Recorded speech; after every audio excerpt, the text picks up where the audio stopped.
Pascal Praud, suite au débordement, tous ces jeunes-là, je les mets en prison. Tension entre Pascal Praud et un juge gauche.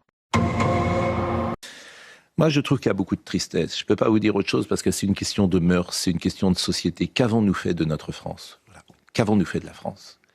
Comment ce retournement de mœurs est-il possible ? On peut minimiser, bien sûr, ce qui s'est passé hier, et certains le feront.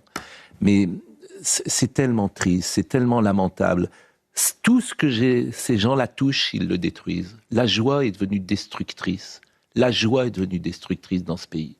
Donc vous allez voir les séquences, les pauvres policiers qui sont sur le terrain, et vous entendez brûlez-les, tuez-les. C'est ça la France aujourd'hui. Et ça va continuer, toujours et tout le temps. Regardez la première séquence, et je vais la commenter pour Europe 1, parce qu'on voit cette voiture de police. On voit cette voiture de police qui est prise à partie par ces jeunes gens. Mais qui sont ces jeunes gens ? Vous vous rendez compte ? Ça devrait choquer comme ça me choque moi et surtout attrister tout le monde. Et ils sont en train de taper dessus.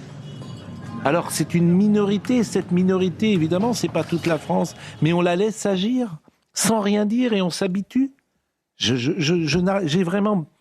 tellement de mal à comprendre quand je parle de retournement des mœurs. Moi, j'ai connu en 76, 78, 80 des victoires. On avait 15 ans, on sortait dans la rue. Là, écoutez, ces gens-là, ils sont en train de dire « Brûlez-la, tuez-le, tuez-le, lui et sa voiture, tuez-le ». Et vous avez comme ça toute une série de séquences qu'on va voir. Écoutez, là encore, il y a une voiture qui est retournée. Vous entendez allumer ? Ils ne sont pas 2, ils ne sont pas 3, ils sont 300, 400 allumés.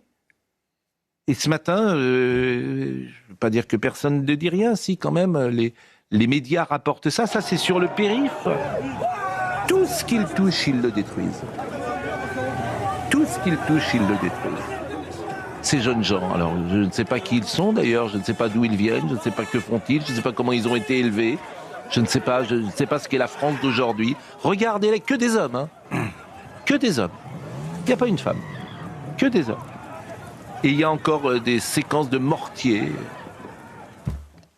Donc, en fait, c'est désespérant. Je ne peux pas vous dire autre chose. C'est désespérant. Et quand je parle de la peine, bah oui, bien sûr, ça fait de la peine. Alors, on va voir avant de vous donner la parole, et on écoutera M. Nunez, qui était avec nous tout à l'heure, François Tsiskevitch, qui fait un récapitulatif de ce qui s'est passé hier soir.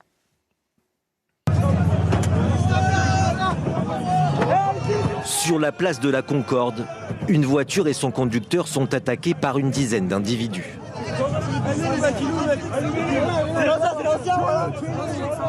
Pare-brise complètement détruit, la voiture est ensuite renversée.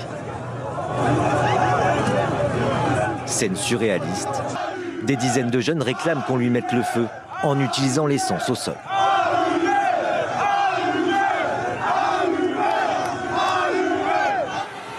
Des incidents, également aux abords du Parc des Princes. Sur ces images, des dizaines de personnes tentent de rejoindre le périphérique avant d'être poussées par l'intervention rapide de la Bravenne. Ici, des policiers sont ciblés par des tirs de mortier.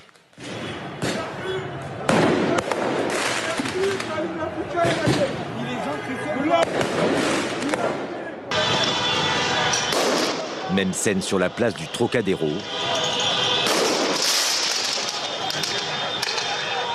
Des images de violence qui font presque oublier la qualification du Paris Saint-Germain pour la finale de la Ligue des Champions. Moi, je ne sais plus quoi dire, André. Je trouve ça désespérant. Je ne sais plus quoi dire de ce pays. Moi non plus. Mais alors, qu'est-ce qu'on fait ? Qu'est-ce qu'on fait ? Alors d'abord, hier soir, je me suis couché à 11h. J'étais très content de la qualification, non pas du match, parce André Vallini. qu'il était inférieur à celui de la semaine dernière, mais la qualification a fait plaisir. Je me suis couché vers 23h et je me suis dit, pourvu que demain matin, on n'ait pas des images catastrophiques. Ce matin à 7h, je mets la télévision, sur quoi je tombe ? Ces images. J'ai été dégoûté, comme vous, révolté, comme vous, un peu désespéré, pour ne pas dire résigné. J'ai écouté Nunez chez Laurence Ferrari. Il dit qu'il y a eu 127 interpellations, c'est bien. Est-ce qu'ils vont être condamnés? Est-ce qu'ils vont être condamnés sévèrement? On l'espère. Et puis pour relativiser, même si ça doit vous énerver, vous l'avez dit vous-même d'ailleurs, 127 interpellations, 300 voyous, il y a 10 millions d'habitants en région parisienne. C'est une toute petite minorité, mais une minorité nuisible, pernicieuse, violente, qui à mon avis n'a rien à voir avec le football, hein. Parce que je ne suis pas sûr que ce soit des vrais supporters qui aient fait ça. C'est des voyous qui profitent, chaque fois qu'il y a un événement sportif notamment, qui en profitent pour tout casser, pour casser du flic. Vous n'avez pas répondu à ma question. Et quelle question? Qu'est-ce qu'on fait? Alors on fait... Parce que moi, je sais ce qu'il faut faire. Moi, je sais ce qu'il faut faire aussi sur la rêve partie aussi, c'est ce que j'ai dit hier chez Laurence Ferrari. Il faut anticiper en amont, mettre des policiers assez nombreux pour les empêcher d'arriver, les empêcher de nuire. Si, c'est possible. Parce que vous avez vu les matériels, je viens sur la rêve partie, là, les matériels, les enceintes, les camions. C'était possible d'arrêter tout ça avant. C'était possible. Ils ont des moyens de communication. Alors, moi, je vais vous dire quelque chose. Quelqu'un qui s'en prend à un policier, c'est 10 ans de prison. Ça vous va? Oui, on peut avoir des slogans comme ça. Pourquoi pas 20 ans? Mais il faut effectivement... Alors, vous avez raison, 20 ans. Ah, d'accord, 20 ans. Et à perpétuité. Bukele au Salvador, hein, c'est ça votre référence? Non, je pense donc on fait rien. Il faut être pondéré, il faut être mesuré, intelligent, efficace. Mais ça veut rien dire, c'est des mots valises. Vous savez, je suis moi-même parfois surpris du laxisme de la justice. Ce matin, dans le Dauphiné libéré, que j'ai lu à l'instant, je vois qu'un jeune proxénète qui a prostitué des adolescentes n'a pris que 2 ans de prison. 2 ans. André. Et un homme qui a arraché un collier en or à une dame dans la rue de Grenoble a pris 6 mois avec sursis. C'est l'avocat de gauche qui vous parle. Je trouve que ce n'est pas assez. Voilà, ça vous fait plaisir? André, mais c'est pas que ça me fasse plaisir ou pas. Ce qui me fait pas plaisir, c'est la peine que j'ai quand je vois ça. Et que ça va continuer, André. Ce n'est que le début. Parce que vous ne voulez pas prendre les mesures. Quelqu'un qui touche un flic, c'est 10 ans.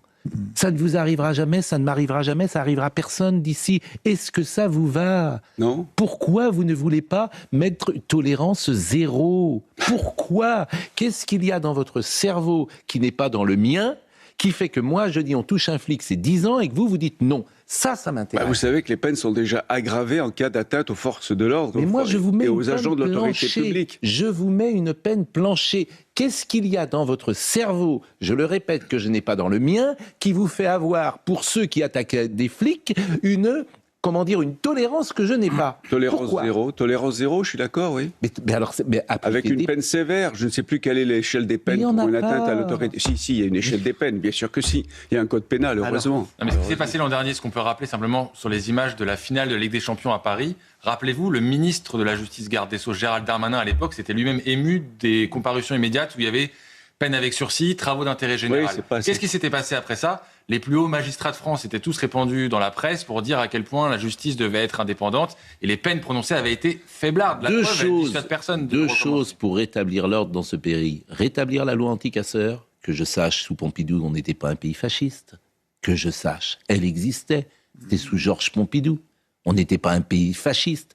Le drame des années Badinter, le drame absolu des années Badinter, qui est panthéonisé parce qu'il a la peine de mort a disparu dans ce pays, mais c'est lui qui a enlevé ces lois anti-casseurs. On paye toutes les factures, André, c'est-à-dire ces 50 ans de laxisme, de faiblesse. On paye toutes les factures. Et vous êtes là aujourd'hui. Depuis Badinter, le code pénal a été durci. Vous savez, beaucoup durci. Mais la loi anti-casseurs, sous Sarkozy comme sous Hollande. La loi anti-casseurs, vous n'en voulez pas. Mais on a rétabli quasiment les mêmes choses que la loi anti-casseurs au fil des réformes successives. Mais vous ne connaissez pas le droit pénal. La loi anti-casseurs n'existe pas. Mais on l'a rétabli par d'autres moyens. Lesquels? Vous voulez que je fasse la liste? Je ne l'ai pas sur mon téléphone. Il y en a pas, en fait. De toutes les lois. Comment? Mais il y en a toutes pas. Les lois répressives qui ont été prises. Tous ces jeunes gens qui sont autour de la voiture hier, je les mets tous en prison. Oui, tous. il faut qu'ils y aillent, oui. Tous. Oui. Ça s'appelle la loi anti-casseurs. Mais je construis des prisons. Oui. Et puis je les construis vite, avec jurisprudence, Notre-Dame. Parce que les 150 projets, il n'y a pas les prisons. Et puis, M. Boukele, effectivement, vous vous moquez de lui, mais son pays est devenu calme. Je me moque pas de lui. C'est tout. Il faut savoir ce que vous voulez. Et en fait, vous ne voulez pas. Il n'y a pas de volonté politique. Donc, on en arrive à ça, c'est tout. Donc, les braves gens, on sait leur taper dessus. Sévérité maximale dans le respect de la loi pénale. Sévérité maximale dans le respect de la loi pénale. Voilà. Eh ben, écoutez, ça c'est... Oui. Les Vous gens... ne voulez pas respecter la loi pénale, vous voulez la durcir. Je veux Vous voulez les la durcir. lois. Je ne veux plus d'incidents sur la voie publique. Il y en aura toujours.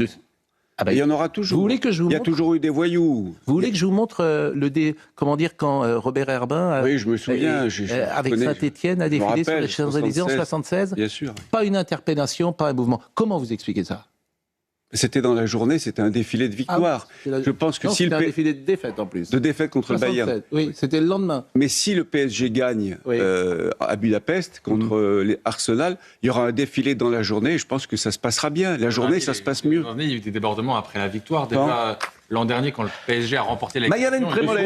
Le soir. Moi, ça me fait... Alors écoutons, Mayalène Prémollet. Moi, ça me fait de la peine, mais bon. Là, c'est pas du tout un défilé. Déjà, on n'a pas vu énormément de drapeaux du PSG sur les images. Non, les défilés se passent beaucoup mieux. Vous parlez d'interdire la rave, par exemple, en enlevant tout le matériel avant. Mais là, rien n'est anticipable. Vous pouvez fermer les Champs-Élysées. Ils iront sur la place de la Concorde. Ils iront sur le périphérique parisien. C'est ce qu'ils ont fait. Ça n'a aucun lien avec le football. Et le sentiment d'impunité continue. On en avait parlé la semaine dernière, lors d'un refus d'obtempérer, d'un homme qui disait qu'il considérait qu'il n'avait pas à être coursé par la police. Et bien là, on est exactement dans le même cas. Aller sur le périph', aller place de la Concorde ou brûler des voitures, ils savent que ils ont très peu de chances d'être interpellés et il y en a seulement 127 dans le lot. Sur 300, c'est la moitié presque. Oui, mais ils n'ont pas interpellé toutes les personnes qui sont allées sur le périphérique parisien, qui ont filmé les voitures brûlées. Ça dépasse bien M. Nunez. C'est 50 ans. Oui, les forces de l'ordre ont fait ce qu'elles ont pu d'ailleurs hier soir. Tu as tout accepté. Tu as tout accepté petit à petit. Tu as tout accepté. Voilà. Et puis ce matin, le Parisien est titre héroïque et il parle de la victoire du PSG plus que de ça. Bah oui, parce qu'ils ont bouclé trop tôt pour parler de ça. Ça a eu lieu à 23h30. Oui. Les journaux avaient bouclé à ce moment-là. Mais en fait, il faut un changement radical. Ce qui est intéressant, c'est de voir ce que Le Monde va titrer cet après-midi, parce que Le Monde, lui... Mais ils n'en parleront pas. On verra. Mais ils n'en parleront pas. Il faut un changement radical de logiciel. Et toutes vos mots, ils sont inopérants par rapport à la sévérité maximale, durcissement du code pénal, c'est inopérant. Ça ne vous convient pas.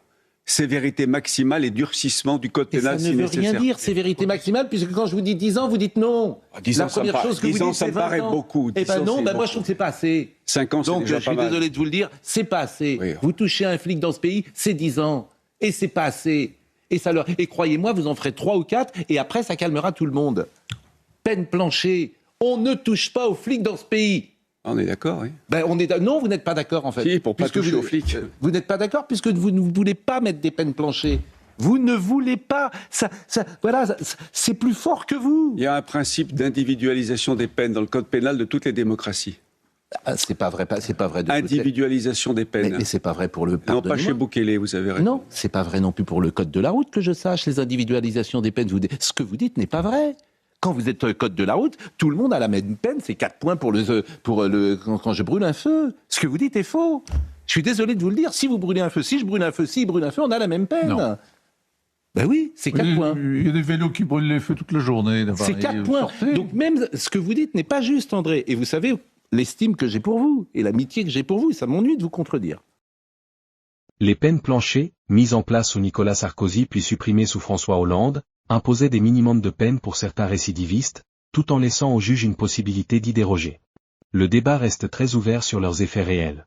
Leurs défenseurs disent qu'elles renforçaient l'autorité de la justice et protégeaient mieux la société. Leurs opposants répondaient qu'elles n'avaient pas démontré une baisse durable de la délinquance et limitaient trop l'appréciation des juges. Il faut aussi distinguer plusieurs phénomènes.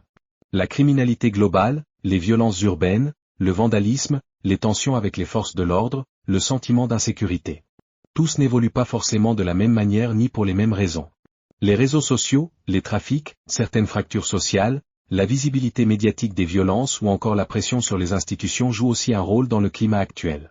Cela dit, le respect des forces de l'ordre touche à une question importante. Beaucoup de citoyens ont le sentiment que l'autorité publique s'est affaiblie. Même parmi des personnes favorables aux libertés publiques et à l'individualisation des peines, il existe souvent l'idée qu'une sanction doit être lisible, certaine, exécutée rapidement, et proportionnée mais ferme.